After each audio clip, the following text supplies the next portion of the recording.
धम्मसंहिता YouTube चॅनलमध्ये आपणा सर्वांचं स्वागत। आपण आठवड्यातील प्रत्येक रविवारी बुद्ध आणि त्यांचा धम्म ग्रंथाचे प्रबोधन पर्व, प्रत्येक बुधवारी संविधान प्रबोधन मालिका आणि प्रत्येक शुक्रवारी रिपब्लिक प्रबोधन मालिका असे 3 कार्यक्रम सुरू केले आहेत। आज बुधवार म्हणून संविधान प्रबोधन मालिकेचा 13वा भाग सादर करीत आहोत। संविधान प्रबोधन मालिकेच्या आजच्या 13व्या भागाचा विषय त्रिमंत्री योजना हा आहे। या विषयाचे स्पष्टीकरण असे की दुसरे महायुद्ध संपल्यानंतर इंग्लंडमध्ये निवडणुका संपन्न होऊन तिथे ॲटली यांच्या नेतृत्वाखाली मजूर पक्षाचे सरकार स्थापन झाले। मजूर पक्षाने निवडणुकीत भारताला संपूर्ण स्वातंत्र्य देण्याची घोषणा केली होती। या घोषणेच्या प्रात्यक्षिकाचा एक भाग त्रिमंत्री योजना होता। ही त्रिमंत्री योजना नेमकी काय आहे याचा अभ्यास आपण या भागात करणार आहोत।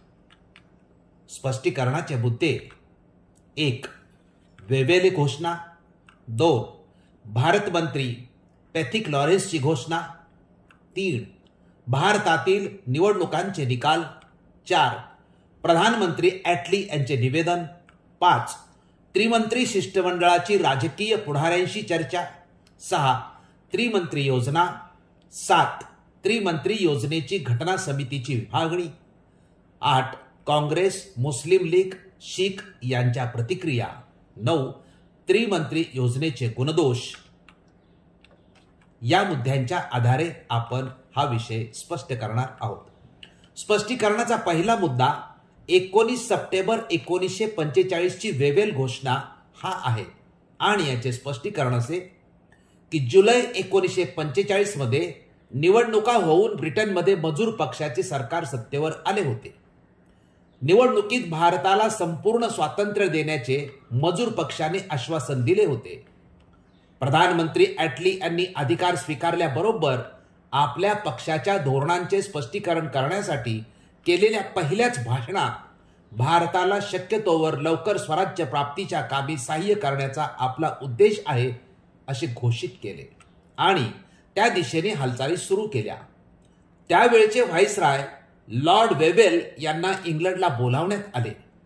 तिकडून परत आल्यानंतर लॉर्ड वेव्हेल यांनी 19 सप्टेंबर 1945 रोजी एक घोषणा करून मजूर मंत्रिमंडळाचे भारतासंबंधीचे धोरण स्पष्ट केले। घोषणेतील महत्त्वाचे मुद्दे असे होते: 1. युद्धामुळे तहकूब ठेवलेल्या मध्यवर्ती व प्रांतिक कायदे मंडळाच्या निवडणुकी हिवाळ्यात होतील। त्यानंतर सर्व प्रांतातून राजकीय पक्ष मंत्रिमंडळे स्थापन करतील। 2. या निवडणुकीत यशस्वी झालेल्या राजकीय पक्षांशी चर्चा करून घटना तयार करणारी समिती स्थापन करण्याची पूर्वतयारी केली जाईल। 3. घटना तयार करण्याच्या कामी संस्थाने कशा प्रकारे सहभागी होऊ शकतील हे समजून घेण्यासाठी चर्चा केली जाईल। 4. प्रांतिक विधिमंडळांच्या निवडणुकांचे निकाल जाहीर होताच मध्यवर्ती सरकारचे कार्यकारी मंडळ बनवण्यासाठी प्रमुख राजकीय पक्षांशी विचारविनिमय करून पुढचे धोरण अंमलात आणणे। स्पष्टीकरणाचा दुसरा मुद्दा 4 डिसेंबर 1945 ची भारत मंत्री पॅथिक लॉरेन्सची घोषणा हा आहे आणि याचे स्पष्टीकरण असे की लॉर्ड वेव्हेलच्या घोषणांना अनुसरून त्यावेळचे भारत मंत्री लॉर्ड पॅथिक लॉरेन्स यांनी ब्रिटिश मंत्र्याचे एक शिष्टमंडळ भारतात पाठविण्याचे ठरवून तसे जाहीर केले। 4 डिसेंबर 1945 रोजी केलेल्या घोषणेत भारत मंत्र्यांनी म्हटले होते की भारताला लवकरात लवकर संपूर्ण स्वातंत्र्य देण्याचे ब्रिटिश सरकारने निश्चित ठरवले आहे। ही गोष्ट प्रत्यक्षात आणण्यासाठी प्रांतिक व मध्यवर्ती कायदे मंडळाच्या निवडणुका घेतल्या जातील। लोकप्रतिनिधी कोण आहेत ते समजू शकेल व मग पुढच्या धोरणांसंबंधी त्यांच्याशी विचार करणे योग्य ठरेल। या प्रतिनिधींशी चर्चा करूनच घटना तयार करण्याची पद्धती ठरविणे शक्य होईल। घटना समिती भारताचे भवितव्य कसे असावे ते ठरवू शकेल। स्पष्टीकरणाचा तिसरा मुद्दा भारतातील निवडणुकांचे निकाल हा आहे आणि याचे स्पष्टीकरण असे की भारत मंत्र्याच्या घोषणेप्रमाणे 3 मंत्र्यांचे एक शिष्टमंडळ भारताकडे निघाले व 24 मार्च 1946 रोजी ते दिल्लीला येऊन पोहोचले. या शिष्टमंडळात Lord Pethick Lawrence, Sir Stafford Cripps आणि A.V. अलेक्झांडर हे तिघे होते. त्याच वेळी वेवेलच्या घोषणेप्रमाणे भारतातील निवडणुका संपन्न होऊन निकाल जाहीर झाले होते. निवडणुकांच्या निकालांचे स्वरूप असे होते की सर्वसाधारण मतदारसंघातील जवळजवळ सर्व जागा काँग्रेसला मिळाल्या होत्या. त्यापैकी बऱ्याच जागा बिनविरोधही जिंकल्या होत्या. मुसलमान मतदारसंघात मुस्लिम लीगला असेच यश मिळाले होते आणि शीख मतदारसंघात अकाली दलाला बहुसंख्य जागा मिळाल्या होत्या. निवडणुकांचे हे सर्व निकाल ब्रिटिश मंत्र्यांच्या समोर होते. स्पष्टीकरणाचा चौथा मुद्दा 15 मार्च 1946 प्रधानमंत्री ॲटलीचे निवेदन हा आहे आणि याचे स्पष्टीकरण असे की ब्रिटिशांचे शिष्टमंडळ भारतात पोहोचण्यापूर्वीच प्रधानमंत्री ॲटली यांनी ऐतिहासिक निवेदन केले. ॲटली यांच्या निवेदनातील प्रमुख मुद्दे असे होते, त्यातला पहिला मुद्दा असा होता की हिंदी लोकांना स्वातंत्र्याच्या साम्राज्यातून फुटून निघण्याचा हक्क आहे. सत्तेचे हे संक्रमण व्यवस्थितपणे व शांततेने होऊ देण्याची जबाबदारी ब्रिटिश सरकारची आहे. दुसरा मुद्दा होता भारताची राज्यघटना ठरवण्याचा अधिकार भारतीय जनतेलाच आहे. ही गोष्ट मान्य केल्यानंतर अल्पसंख्याकाच्या बाबतीतील आपल्या जबाबदारीला अर्थ राहत नाही, कारण या 2 गोष्टी परस्पर विसंगत आहेत. तिसरा मुद्दा राष्ट्रीयत्वाची भावना ब्रिटिश हिंदुस्थानापुरतीच मर्यादित राहू शकणार नाही. संस्थानांचा समावेश त्यात होणे अपरिहार्य आहे. या निवेदनात भारताची संपूर्ण स्वातंत्र्याची मागणी प्रथमतःच निसंदिग्धपणे ब्रिटिशांनी मान्य केली होती. तसेच संस्थानिकांनी आपल्या प्रजेच्या स्वातंत्र्य भावनेकडे दुर्लक्ष करून भागणार नाही असेच त्यात सुचवले होते. स्पष्टीकरणाचा 5वा मुद्दा राजकीय पुढाऱ्यांशी चर्चा हा आहे आणि याचे स्पष्टीकरण असे की त्रिमंत्र्याचे शिष्टमंडळ 24 मार्च 1946 रोजी दिल्लीला आले. त्याने येथील प्रमुख राजकीय नेत्यांशी चर्चा सुरू केली.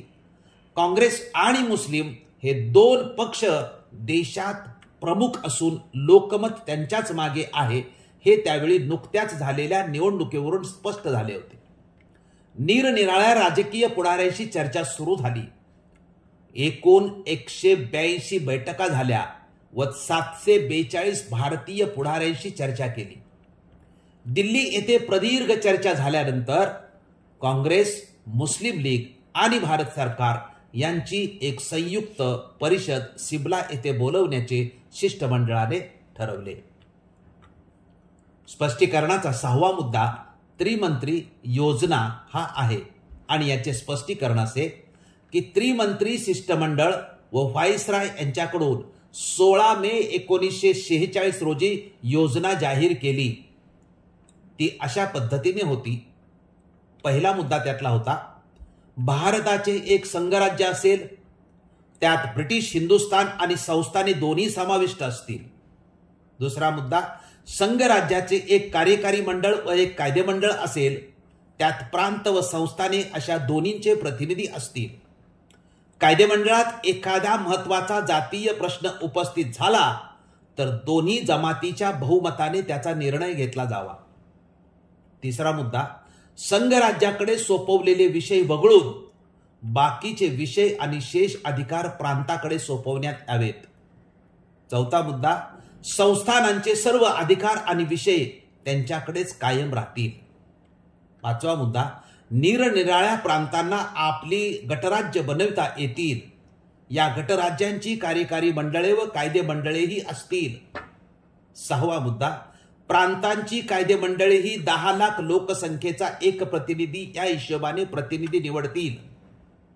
या प्रतिनिधींची घटना समिती बनवली जाईल. शीख आणि मुसलमान या दोन्ही जमाती आपले प्रतिनिधी निवडतील. लोकसंख्येच्या प्रमाणानुसार त्यांची निवड होईल. सातवा मुद्दा प्रांतांचे प्रतिनिधी अ, ब आणि क अशा 3 विभागात विभागले जातील. 8वा मुद्दा, प्रत्येक विभागातील प्रतिनिधी आपल्या विभागातील प्रांतांची घटना ठरवतील. 9वा मुद्दा, प्रांतांची व गटराज्यांची घटना तयार झाल्यावर घटना समितीच्या प्रतिनिधींच्या पुढील कार्यात हिंदी संस्थानांचे प्रतिनिधी सहभागी होतील आणि त्यातून संघराज्याची घटना तयार होईल. ही होती योजना, त्रिमंत्री योजना. आता या घटना समितीमध्ये प्रतिनिधींची विभागणी कशा पद्धतीने प्रत्येक राज्याची केली होती ते आता आपण पाहणार आहोत. अ विभागामध्ये मद्रास पहिलं राज्य आहे. या मद्रासमध्ये सर्वसाधारण जागा 45, मुसलमानांसाठी जागा 4, एकंदर मद्रासमध्ये 49 जागा होत्या. मुंबई प्रांतामध्ये सर्वसाधारण 19, मुसलमानांसाठी 2 अशा एकूण 21 जागा मुंबई प्रांतासाठी होत्या. संयुक्त प्रांतामध्ये सर्वसाधारण जागा 47, मुसलमानांसाठी 8 अशा एकूण 55 जागा होत्या. बिहारमध्ये एकूण सर्वसाधारण 31, मुसलमानांसाठी 5 एकूण 36 जागा होत्या. मध्य प्रांतामध्ये 16 सर्वसाधारण, 1 मुसलमान एकूण 17 जागा होत्या. ओरिसामध्ये सर्वसाधारण 9, मुसलमानांसाठी एकही जागा नव्हती, एकंदर 9 असे 6 प्रांतामध्ये अ गटामध्ये 6 प्रांत होते. तर ब गटामध्ये एकूण 3 प्रांत आहेत. पंजाबमध्ये सर्वसाधारण 8 जागा, मुसलमानांसाठी 16 जागा, शिखांसाठी 4 जागा अशा एकूण 28 जागा. वायव्य सरहद्द प्रांतामध्ये सर्वसाधारण 0, मुसलमानांसाठी 3 जागा, शिखांसाठी नाही, एकूण 3 जागा. सिंध प्रांतामध्ये सर्वसाधारण 1 जागा, मुसलमानांसाठी 3 जागा, एकूण 4 जागा. अशा ब गटामध्ये 3 प्रांत होते. आता क गटामध्ये 2 प्रांत आहेत. एक बंगाल, बंगालमध्ये सर्वसाधारणसाठी 27 जागा होत्या, मुसलमानांसाठी 33 जागा होत्या. बंगालमध्ये एकूण 60 प्रतिनिधी होते. 2 आसाम, आसाममध्ये सर्वसाधारणसाठी 7 होत्या, मुसलमानांसाठी 3 होत्या, एकूण 10. एकूण ब्रिटिश हिंदुस्थानांचे एकूण प्रतिनिधी किती झाले तर अ गटामध्ये 187 प्रतिनिधी, ब गटामध्ये 35, क गटामध्ये 70 असे एकूण ब्रिटिश हिंदुस्थानाचे एकूण प्रतिनिधी जे झाले घटना समितीचे ते 292 प्रतिनिधी झाले.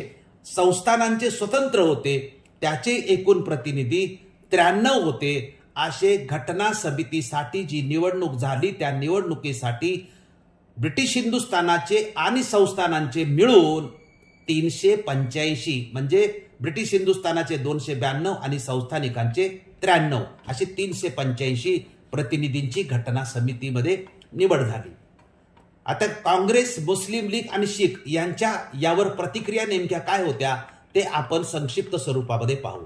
त्रिमंत्री योजना झाल्यानंतर काँग्रेस, मुस्लिम लीग व अकाली शीख यांनी प्रतिक्रिया व्यक्त केली. काँग्रेसची प्रतिक्रिया अशी होती की काँग्रेस वर्किंग कमिटीने या योजनेतील घटना समितीचा भाग मान्य केला पण गटराज्याची योजना सक्तीची नसावी असे मत व्यक्त केले.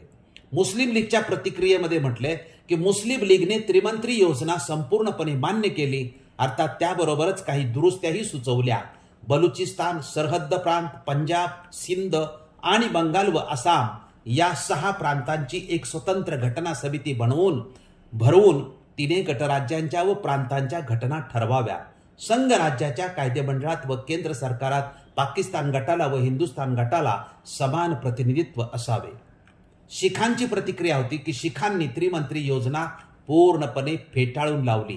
प्रांतांचे विभाग व त्यात सामील होण्याची सक्ती शिखांना अजिबात मान्य नव्हती. सारांश, त्रिमंत्री योजनेचा अभ्यास केल्यास लक्षात येते की ब्रिटिशांनी प्रथमच भारताची संपूर्ण स्वातंत्र्याची मागणी आणि संविधान सभा बनवण्याची मागणी मान्य केली. त्रिमंत्री योजनेची माहिती आपण लक्षपूर्वक ऐकली व पाहिली त्याबद्दल सर्वांचे मनपूर्वक आभार मानतो. आपण हा व्हिडिओ जास्तीत जास्त लोकांपर्यंत पाठवून संविधान प्रबोधन मालिकेला यशस्वी करण्यासाठी सहकार्य करावे ही विनंती. धन्यवाद.